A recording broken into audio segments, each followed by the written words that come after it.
સ્વાધ્યાયનો 8.5 આકાશગંગામાં રહેલા તારાઓની રકમ મેં બોર્ડ પર લખી નાખી છે. વસ્તુ એમ કીધું છે, હવે જો આકાશગંગા ગેલેક્સી તો આકાશગંગામાં રહેલા તારાની કુલ સંખ્યા n આપેલી છે 2.5 × 10 ની 11 ઘાત. કેટલી આપેલી છે બેટા? n છે 2.5 × 10 ની 11 ઘાત. આટલી સંખ્યા છે 1. હવે ભણી ગઈ 10મા ધોરણમાં આવી ગયું. આકાશગંગામાં કુલ 10 ની 11 ઘાત ગેલેક્સી છે. દરેક ની અંદર 10 ની 11 ઘાત તારા છે. આપણી આ ગેલેક્સી છે એક આકાશગંગા, એમાં 2.5 × 10 ની 11 ઘાત તારાઓ છે અને દરેક તારાનું દળ એપ્રોક્સિમેટલી સૂર્યના દળ જેટલું લઈ લેવાનું. હવે આપણને સૂર્યનું દળ ખબર હોવી જોઈએ. સૂર્યનું દળ કેટલું છે આપણા માટે? m = 2 × 10 ની 30 ઘાત કિલોગ્રામ. પછી આ લાઇટ યર આપ્યું છે. લાઇટ યર અંતર, લાઇટ યર સમયનું એકમ નથી. લાઇટ યર, લાઇટ એટલે પ્રકાશ, યર એટલે વર્ષ. ગુજરાતીમાં એને કેવું હોય તો પ્રકાશ વર્ષ.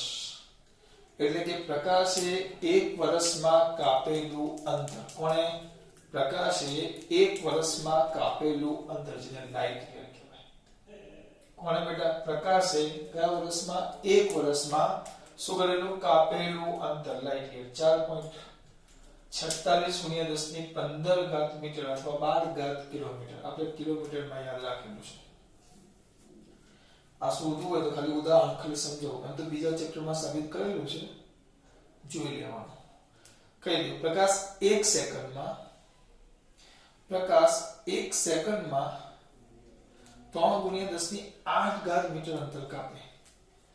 બરાબર? તો 1 વર્ષને સેકન્ડમાં ફેરવી નાખવાનું. 1 વર્ષ તો 365 દિવસ, તો 365 × 24 કલાક, તો 365 × 24 × 3600 સેકન્ડ. આટલા સેકન્ડ થાય અને એના ગુણ્યા 3 × 10 ની 8 ઘાત મીટર કરો તો તમને આ મળી જાય. એક લાઇટ પ્રકાશે 1 વર્ષમાં કાપેલું અંતર. 1 સેકન્ડમાં 10 ની 8 ઘાત 3 × 10 ની 8 ઘાત મીટર અંતર કાપતો હોય તો આટલી સેકન્ડમાં કેટલા? 1 વર્ષને સેકન્ડમાં ફેરવવું આપણે. કેટલા? તો આટલા. કેટલા? તો આટલા. યાદ રાખજો. આ થઈ પ્રકાશ વર્ષ. પ્રકાશે 1 વર્ષમાં કાપેલું અંતર. કોણે? પ્રકાશે 1 વર્ષમાં કાપેલું અંતર. લાઇટ યર કહેવાય. આટલા 1 વર્ષમાં આટલી સેકન્ડ ગુણ્યા આટલું કરો તો અંતર કાપી. અંતર કેટલું આવે? 9.46 × 10 ની 15 ઘાત મીટર. વસ્તુ કેવી આપી છે? જો આમ છે કે આકાશગંગા છે. બહુ બધા આકારની આવે. આપણને ખબર છે આપણી આકાશગંગા, આપણી જે આકાશગંગા છે ને આવી છે. સાઈડમાંથી જો ઉપસેલી પૂરી જેવી લાગે આપણી આકાશગંગા. આપણી આકાશગંગા સાઈડમાંથી જો તો આવી ઉપસેલી પૂરી જેવી લાગે. બરાબર? ચલો બેટા અહીંયા ધ્યાન. હવે એમ હતું કે આપણી આકાશગંગા કંઈક આવી છે. બરાબર? હવે એ લોકો એનો વ્યાસ આપ્યો. જો ધ્યાન આપજો. ચલો અહીંયા ધ્યાન આપજો. તો આકાશગંગાના કેન્દ્રથી એક તારો લીધો છે. 50,000 લાઇટ યર છે. 50,000 લાઇટ યર. અને એમ કીધું છે જે આકાશગંગા છે ને, આકાશગંગા એનો વ્યાસ આમ છે. અહીંયા એનો વ્યાસ. તો આકાશગંગાનો વ્યાસ એ લોકોએ આપ્યો છે, કૌંસમાં આપેલો છે. એનો વ્યાસ આ લખતો નથી, ડાયરેક્ટ લખી નાખું. d બરાબર છે કંઈક 10 ની 5 ઘાત લાઇટ યર. એટલે 1 લાખ લાઇટ યર છે વ્યાસ. એટલે રેડિયસ, એની રેડિયસ કેટલી થાય? ત્રિજ્યા કેટલી થાય? એની ત્રિજ્યા r થશે 50,000 લાઇટ યર. આપણી આકાશગંગાની આમાંથી એક પણ આકૃતિ ચોપડીમાં આપી નથી. સમજજો, હું જ સમજાવું છું. એટલે મૂર્ખામી નહીં, માત્ર બોર્ડ ઉપર ધ્યાન. કેટલી છે? 50,000 લાઇટ યર. આનો વ્યાસ. હવે એમ કીધું છે આકાશગંગાના કેન્દ્રથી આપણો એક તારો છે જે કેટલો દૂર છે 50,000 લાઇટ યર. એટલે એનો મતલબ એમ થયો ધીસ ઇઝ ધ સેન્ટર. તો આ તો એટલા અંતર રે તો અહીંયા બહાર આવી ગયું એમ વિચારે. આપણો જે તારો છે સ્ટાર, એ સ્ટાર આ કેન્દ્રની બહાર છે અથવા છેલ્લે છે. જે આકાશગંગા છે આપણી આમ એના આમ છેલ્લે છે, આમ છેલ્લે. આ સાઈડ વ્યૂ જુઓ. અમુકને ટોપ વ્યૂ જોવો હોય તો આપણી આકાશગંગા આવી દેખાય. Top view if you want to the top view આમ. તો આ એને આપણે સેન્ટર લઈ લઈએ. તો તારો કશે અહીંયા છે છેલ્લે. આ છેલ્લે છે આ અંતર. તો એમ કીધું છે તો આ તારો આકાશગંગાની ફરતે આમ ફરે છે, આમ ફરે આમ. તો એ ફરવા માટે એક ચક્કર પૂરું કરવા માટેનો તમને સમય પૂછ્યો છે આવર્તકાળ. તો કેટલો સમય લાગશે એક ભ્રમણ પૂરું કરવા માટે લાગતો સમય કેટલો થાય એમ પૂછ્યું છે. એક ભ્રમણ પૂરું કરવા માટે કરતો લાગતો સમય કેટલો એ તમને શોધવાનું કીધું છે. कि यहां से चलते चलते यहां वापस आएगा तो यहां से यहां तक आएगा तो उस पे कितना समय लगेगा वो आपको पूछा है. लेकिन હવે અહીંયા ધરાવો તો સામા દળ કેવું લેવું જો વસ્તુ કેવું છે આ આપણો જે તારો છે એ છેલ્લે છે, ટૂંકમાં આકાશગંગાની બહાર છે. એટલે અહીંયા એ લોકોએ વ્યાસ આપ્યો છે. આ વ્યાસ આપવા પાછળનું રીઝન શું કે વ્યાસ इतना है तो उसकी त्रिज्या इतनी होगी रेडियस. એટલે એની રેડિયસ થાય. તો આ જે તારો છે એ આકાશગંગાની બહાર છે. હવે એ વર્તુળાકાર માર્ગે ગતિ કરે. તો એ વર્તુળાકાર માર્ગે ગતિ કરે તો આકાશગંગાની અંદર રહેલા બધા તારા, તો ઓલ તારાસ ઓફ ધ આકાશગંગા ઇન ધ આકાશગંગા એટલે કે ગેલેક્સી, આની અંદર રહેલા આ બધા જ તારા, all star in the galaxy, એ બધા જ આસમાન મે લાખો તારે, આ બધા જ તારા, આ બધા તારા, આ બધા તારા આપણા આ તારા પર ગુરુત્વાકર્ષણ બળ લગાડે. આ બધા જ તારા 30 તારા પર ગુરુત્વાકર્ષણ બળ લગાડે. ખબર પડે છે?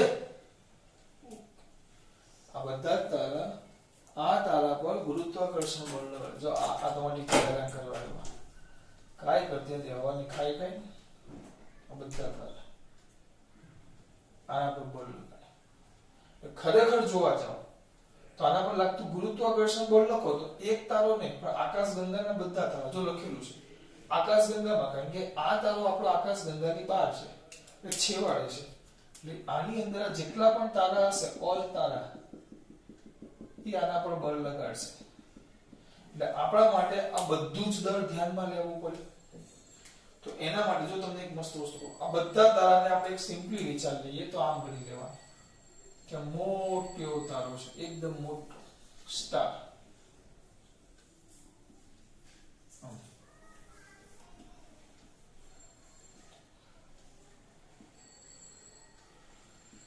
મોટો તારો છે આખો. આસમાન મે લાખો તારે,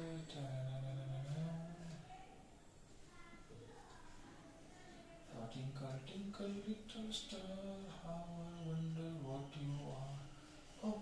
મેં એવું કહેલું તમને ખબર ગીત ગાવ છો ક્યારના નોટ ગીત ગાવી હું આ તારા દોરું છું. આ બધાનું પરિણામી તારો અને એનાથી આપણો જે આ તારો છે એ આમ દૂર છે બહાર, જ્યાંની ફરતે આમ ગોળ ગોળ ફરે. આપણે આવું ધારવાનું છે.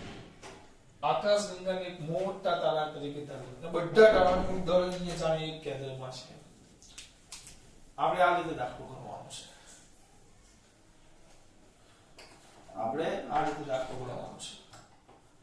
સમજાય બાળકો? સમજાય હું શું કેવું છું? મેઇન વસ્તુ આનું આ જ છે. હજી તો મેં દાખલો ચાલુ જ નથી કર્યો. હું તમને માત્ર થિયરી સમજાવું છું કે આકાશગંગામાં આવા ઘણા બધા તારાઓ હોય ને આપણો તારો અહીંયા છેવાડે છે. વ્યાસ આપેલો છે 1,00,000 લાઇટ યર અને ત્રિજ્યા થાય 50,000 લાઇટ યર ને આપણો તારો કેન્દ્રથી 50,000 લાઇટ યર દૂર છે એટલે આકાશગંગાને એકદમ છેલ્લે તો છેલ્લે છે તો આમ ગોળ ફરે તેના માટે કેટલો સમય લાગે તો ગોળ ગોળ ફરે એટલે એના પર શું લાગતું હોય જરૂરી એવું કેન્દ્રગામી બળ ગુરુત્વાકર્ષણ બળ પૂરું પાડે પણ એક નહીં આ બધા લગાવે તો એ લોકોએ શું કર્યું છે આ બધા માટે એમ ધારી લીધું કે બધાનું દળ એક જ કેન્દ્રમાં વચ્ચે સેન્ટરમાં છે એમ ધારી લીધું એટલે આ બધાની જગ્યાએ હું એક જ તારો છે ઉતારી લઈશ પણ આ એક તારો બરાબર કેટલા તારા થાય 2.5 ગુણ્યા 10 ની 11 ઘાત તારા અહીંયા આપણને દરેક તારાનું દળ આપ્યું છે હવે જોજો ખાસ હું જે કરું છું આ આકૃતિ હવે ભૂસી નાખી છે હવે અહીંયા આના પરથી કાંઈ મારે દાખલો તો બાકી જ છે આપણો જો આકૃતિ લેવા દે તો અહીંયા શું લખાય જોજો અહીંયા શું લખાશે મારાથી જોજો તો સમગ્ર આકાશગંગાનું દર અહીંયા આ લાઈટ ને પાછું ફેરવવું પડશે ને તો આ કેટલું થાય 50,000 એટલે 5 ગુણ્યા 10 ની 4 ઘાત ગુણ્યા લાઇટ યર 9.46 ગુણ્યા 10 ની 15 ઘાત મીટર આ થોડુંક ધ્યાન આપવાનું આ બધું મારે ન લખવાનું એટલે આ મીટરમાં આવી ગયું અંતર અને આકાશગંગાનું દર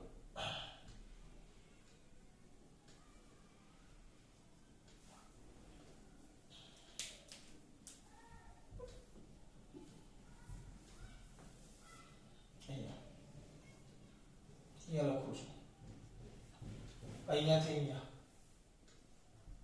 આકાશગંગાનું દળ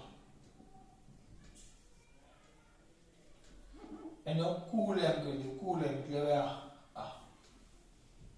આકાશગંગાનું કુલ દળ m બરાબર એક તારાનો આંકડો એવા n તારા તો શું થાય m ગુણ્યા n m કેટલા છે 2 ગુણ્યા 10 ની 30 ઘાત કિલોગ્રામ ગુણ્યા n 2.5 ગુણ્યા 10 ની 11 ઘાત કિલોગ્રામ તો 5 ગુણ્યા અઢી 2 તો 5 ગુણ્યા 10 ની 41 ઘાત કિલોગ્રામ એનું દળ થાય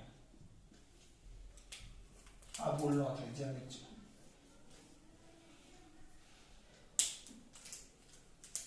આ ભૂલ ન થવી જોઈએ આટલું દળ એટલે આપણે આમ થાય કે આટલા દળ ધરાવતા એક તાર આખી આકાશગંગાની જગ્યાએ એક તારો લઈ લીધો છે એક તારાને ફરતા આપણો આ તારો ફરે છે તો હવે શું આવશે કે જરૂરી એવું એ જ વસ્તુ બેટા બરાબર તારાને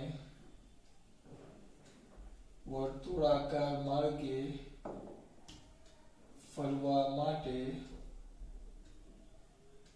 જરૂરી એવું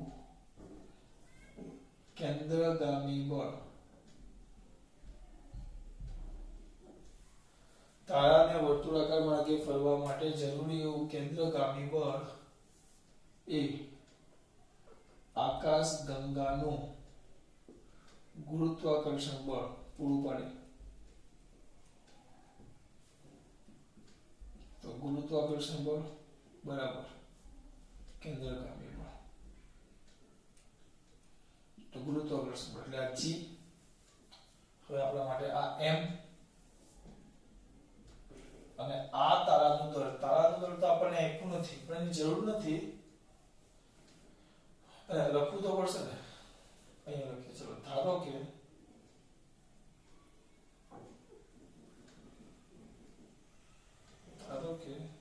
આપણા એટલે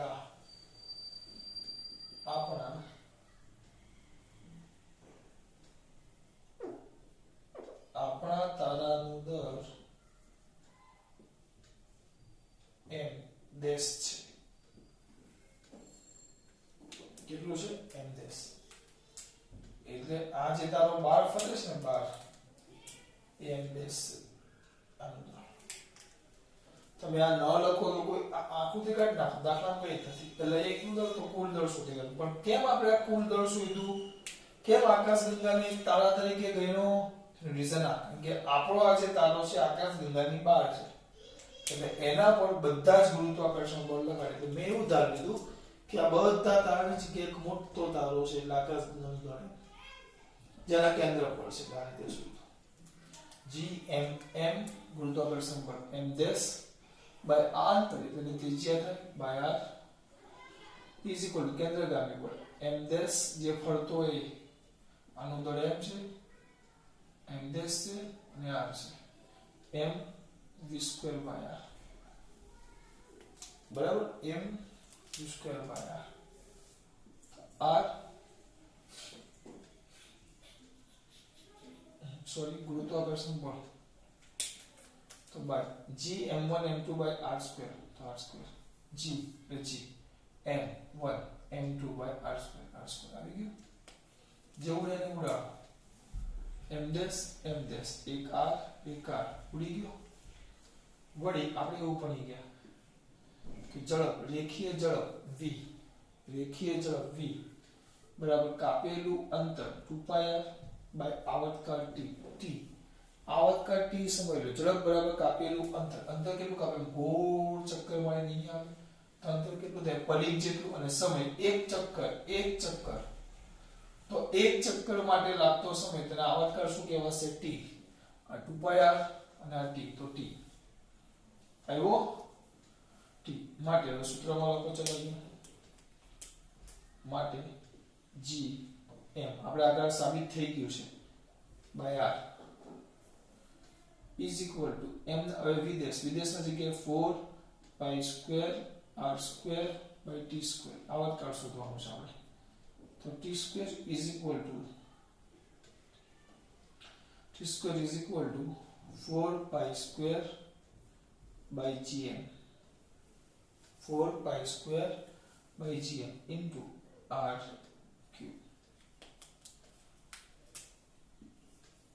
આ સૂત્ર બેઠું આવી ગયું પૃથ્વીનો આવર્તકાળ t square is equal to 4 pi square ઉપગ્રહનો આવર્તકાળ છે મેં એવો લખતા gme r cube બેઠું એ છે પણ આ m કેમ લીધો અહીંયા મેં અહીંયા પૃથ્વી અહીંયા મેન વસ્તુ સમજવાનું છે કે આપણી આકાશગંગા આવી છે આપણે પૃથ્વીની આપણી જે મંદાકિની કહેવાય આવી છે એનો વ્યાસ આટલો હોય તો તારો 12 છે તો ઉપરથી જુઓ તો આવું દેખાય આ બધા તારાઓ છે એની છેક બહાર આપણો જે તારો છે તો આ તારા પર બધા જ ગુરુત્વાકર્ષણ બળ લગાડે એટલે એનો મતલબ એને ભેગું કરી નાખું તો આવું થઈ જાય તો આ ભેગું કરી નાખું તો કુલ દળ કેટલું થાય તો આ મેં શું આકાશગંગાનું દળ m બરાબર 1 નો ગુણ્યા જેટલા છે બધાનો દળ એટલે આપણા માટે એક મોટો તારો થઈ ગયો જે આપણા તારા પર જે બહાર ફરે છે તારા પર એક જ તારો આખી આકાશગંગા આ મેં કેપિટલ m કર્યું આખી આકાશગંગાને મેં એક ધાર લીધું એને આપણે ગુરુત્વાકર્ષણ બળ લગાડે પછી આ t square is equal to 4 pi square gm by r cube તો 1 મિનિટ આપો મને બેઠું જ છે બસ બધું મેં લખી નાખ્યું છે તમારે કિંમતો મૂકી t નો જવાબ જાતે રાખી હવે આ જાતે કરજો કારણ કે આવા ટાઈમ બહુ બગડે છે તમને આવડશે સ્ક્વેર છે વર્ગમૂળ આ કિંમત શોધીને વર્ગમૂળ કાઢો એટલે ઘાત 2 કી હોવી જોઈએ ધ્યાન રાખવાનો આંકડો જે આવે તમારે જવાબ આવે છે કઈક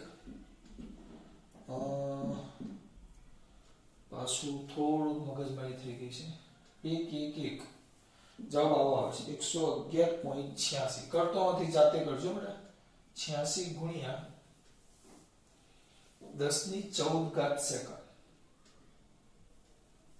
આવો આપણો જવાબ આવશે કારણ કે આપણે સેકન્ડમાં લીધેલું છે આ બધી કિંમત મૂકીને વર્ગમૂળ કાઢશો એટલે આવો જવાબ આવે છે પણ એ લોકોએ જવાબ પૂછ્યો છે લાઇટ યરમાં પૂછ્યો છે લાઇટ યર સેકન્ડને વર્ષમાં ફેરવો તો હમણાં જ મેં ચલાવ્યું 111.86 ગુણ્યા 10⁻14 બરાબર તો છેદમાં આપણે ભણી ગયા એક વર્ષમાં ફેરવવાનું છે તો ભાગ્યા 3600 કરું તો સેકન્ડ શેમાં ફેરવાય દિવસ કલાકમાં એના ભાગ્યા 24 કરું તો શેમાં ફેરવાય દિવસમાં એના ભાગ્યા 36,365 કરું તો શેમાં ફેરવાય વર્ષમાં આવી ઊંધું કર્યું મેં તમને આગળ ચલાવ્યું યાર આવું તો હાવ નહીં કરો આપણે વર્ષને ફેરવ્યું હમણાં જ ચલાવ્યું વર્ષ 365 દિવસ ગુણ્યા 24 તો કલાક ગુણ્યા 3600 તો સેકન્ડ આટલા સેકન્ડ તો 1 સેકન્ડ બરાબર છેદમાં આવે ભાગી નાખો તો આ યર થઈ જાય હવે તમારી રીતે જવાબ લાવી દેજો આટલા યર થાય ખબર પડી મારા માટે કઈ અગત્યનું કયું છે મારે તમને ખાલી આ સમજાવું છે આકૃતિ જે દોરી જે ચોપિંગ નથી બીજે હું 20 મિનિટથી તમને સમજાવું છું કદાચ 20 મિનિટ લખવામાં થઈ જોઈ લો પહેલા સોરી 20 મિનિટ દાખલા નથી, 10 મિનિટથી હું તમને સમજાવું છું. મારા માટે અગત્યની આ જ વસ્તુ છે, આ જ અગત્યની વસ્તુ છે, આ જ તમને નથી સમજાવતા. આ બધી વસ્તુ તો બધા શિક્ષક સમજાવે. મેન સારા શિક્ષક હોય ને એ આ સમજાવે કે ભાઈ આકાશ ગંગા બહુ બધા તારા છે, આપણો તારો બાર છે, ક્યાં છે, છેવાડે છે એમ કેમ ખબર પડે? આના પરથી ખબર પડે કે ભાઈ વ્યાસ આટલો છે અને એ છે, એટલે ત્રિજ્યા કેટલી થાય? 50,000 લાઇટ યર થાય. વ્યાસ છે 1 લાખ. તો એ ભાઈ કેટલા અંતરે છે એમ કીધું છે. એ ભાઈ છે ને આપણો તારા છે એ 50,000 લાઇટ યર, એટલે છેલ્લે આવી કે અહીંયા છે. તો આ ગોળ ફરે તેનો આવર્ત કાઢશું, પણ આ ગોળ ફરે તેના પર કંઈક બળ લાગતું હશે. ગોળ ફરવા માટે ગુરુત્વાકર્ષણ બળ લાગે. ગુરુત્વાકર્ષણ બળ એકનું ને આ બધાનું લાગે. એટલે મેં એવું કર્યું સરળતા માટે બધાને ભેગું કરીને એક ટાવર લઈ લીધો. તો એક ટાવર પર શૂન્યનો દળ છે, તો બધા ટાવરનું દળ કેટલું થાય? જેટલી સંખ્યાના ગુણ્યા દળ કરો તો બધા ટાવરનું દળ મળી ગયું. મને બધા ટાવરનું દળ મળી ગયું એટલે મને કુલ એમ મળી ગયું. અને આની આ અંતર એનું ત્રિજ્યા થઈ ગયું. તો બસ જરૂરી એવું કેન્દ્રગામી બળ એ ગુરુત્વાકર્ષણ બળ ગુરુત્વાકર્ષણ બળ કેન્દ્રગામી બળ કિંમત મેં પણ ઝડપ નહીં. આપણે જો ઝડપ શોધવાની કીધી હોત ને કદાચ તો v લાવતે જવાબમાં. તમને એમ કીધું હોય તો કેટલી ઝડપથી ફરતો હશે, તો આ v ને શું કરતા બનાવો, इसमें क्या बड़ी बात है? ખબર પડે છે? બહુ મસ્ત દાખલો છે. આ જાતે કરજો દાખલો. m એટલે કુલ દળ, આ ત્રિજ્યા r આઈ, બાકી બધું છે ખાસ વાત. જય શ્રી